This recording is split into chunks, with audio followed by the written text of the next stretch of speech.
आज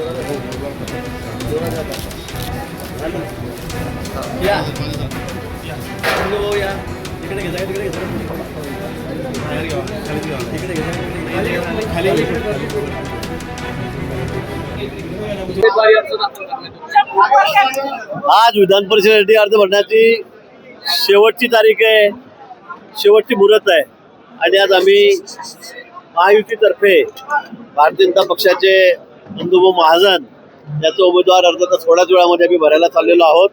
सर्व जिल्हाभरातून मतदार जे आहेत, विशेष करून नगरसेवक आहेत, नगराध्यक्ष आहेत, महापौर आहेत, सगळे आमदार आहेत, महायुतीचे सर्व लोकप्रतिनिधी या ठिकाणी आलेले आहेत. जळगाव जिल्ह्यामध्ये मतदान जर पाहिलं तर 630 आहे, त्यापैकी जो 500च्या वर मतदान, 525च्या वर मतदान हे आमचंच आहे, महायुतीचं या ठिकाणी आहे. त्यामुळे विजय हा निश्चित आहे. फक्त आम्हाला बघायचं आहे की महाराष्ट्रामध्ये, राज्यामध्ये सर्वाधिक मताने जळगावची जागा कशी निवडून येईल यासाठी आम्हाला आता प्रयत्न करायचा आहे.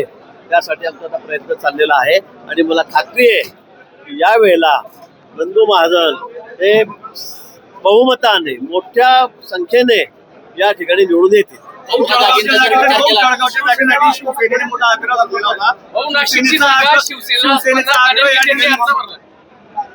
मला असं वाटतं की आग्रह सगळीकडे सगळ्यांचा होता. आपण दररोज तुम्ही दाखवत होता 17च्या 17 ठिकाणी. मग शिवसेना मागत होती, अनेक ठिकाणी राष्ट्रवादी काँग्रेसही मागत होती, अजितदादा गटाची आम्ही मागत होतो, पण शेवटी तडजोड झाली. हे शेवटपर्यंत बोलण्यास सुरूच असतात, आपण प्रत्येक निवडणुकीमध्ये बघतो. पण शेवटी वाटाघाटी झाल्या, अतिशय यशस्वी झाल्या, समन्वयाने झालेल्या आहेत आणि त्यामुळे 4 जागा एकनाथजी शिंदे साहेब आहेत त्यांच्या गटाला दिल्यात, 2 जागा सुमित्राताई पवार आहेत त्यांच्या गटाला दिलेल्या आहेत आणि 11 जागा आम्ही घेतलेल्या आहेत. आता या सगळ्या विषयावर पडदा पडलेला आहे, पण आम्ही सगळेजण मिळून एकत्रितपणे या जागा आता निवडून आणू. विरोधकांना खातं सुद्धा उघडता येणार नाही. 17 पैकी एकही जागा त्यांना, जी परिस्थिती महापालिकेत झाली, नगरपालिकांमध्ये झाली, विधानसभेत झाली, तीच परिस्थिती किंबहुना त्यापेक्षाही वाईट परिस्थिती त्यांची या विधान परिषदेच्या निवडणुकीमध्ये होणार आहे. मला वाटतं अनेक ठिकाणी आहेत, कार्यकर्त्यांनी फॉर्म भरलेले आहेत, अर्ज भरलेले आहेत, अजून अर्ज भरले सुरूच आहेत. आता एबी फॉर्म नाही मिळाला तर त्यांचे अर्ज बाद होतील. त्यांनी भाजप लिहिलंय ते, जे अपक्ष राहतील त्यानंतर आम्ही त्यांना सांगू, त्यांची मनधरणी करू, ते माघार घेतील. महायुतीमध्ये कुठेही दरार पडणार नाही, महायुतीमध्ये कुठेही बंडखोरी होणार नाही याची काळजी आम्ही या ठिकाणी घेऊ. आणि मी सांगतो की आम्ही सगळे 100% निकाल 17च्या 17 जागा या महायुतीला निवडून आणू. अनेक लोकांची चर्चा होती जळगावमध्ये देखील. आता काही यादी जाहीर झालेली आहे, काहींमध्ये नाराजी पाहायला मिळते. नंदूभाऊंचं नाव नेमकं कुठे पुढे गेलं? कुठे नाराजी नाहीये. नाराजी असती तर मग या ठिकाणी अमोल शिंदे आले असते का? नसते आले. नंदू वाढवणे आले असते का? नसते. आज आमच्या केतकीताई आलेले आहेत, त्यांचं नाव खूप पुढे होतं, त्या सुद्धा 2-3 तासापासून इथे झालेल्या आहेत.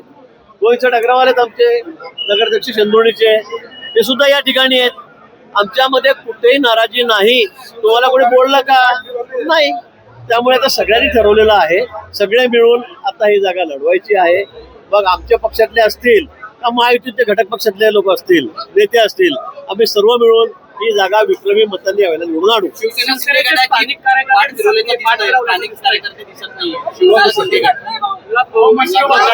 आता गुलाबभाऊ मुंबईत आहेत, आपल्याला कल्पना आहे.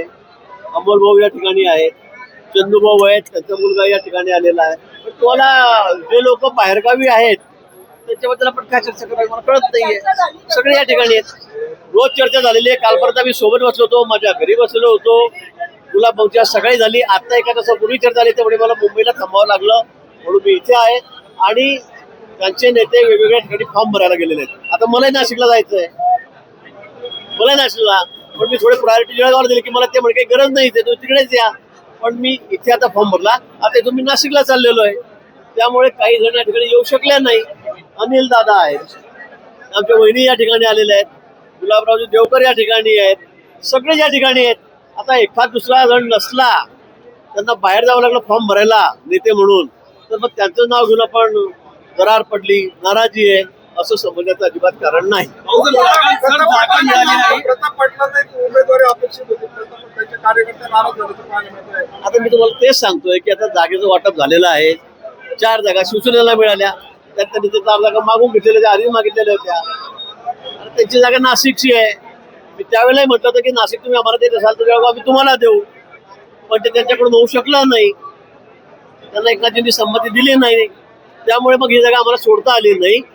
संख्येचं गणित त्याच्यामध्ये होतं आणि म्हणून मग आता ही जागा भाजपच्या वाटेला आलेली आहे. आम्ही एकत्रितपणे सगळेजण मिळून काम करू आणि पुन्हा सांगेल की महाराष्ट्रामध्ये सर्वाधिक मतांनी आमची जागा निवडलेली असेल. लाडक्या बहिणी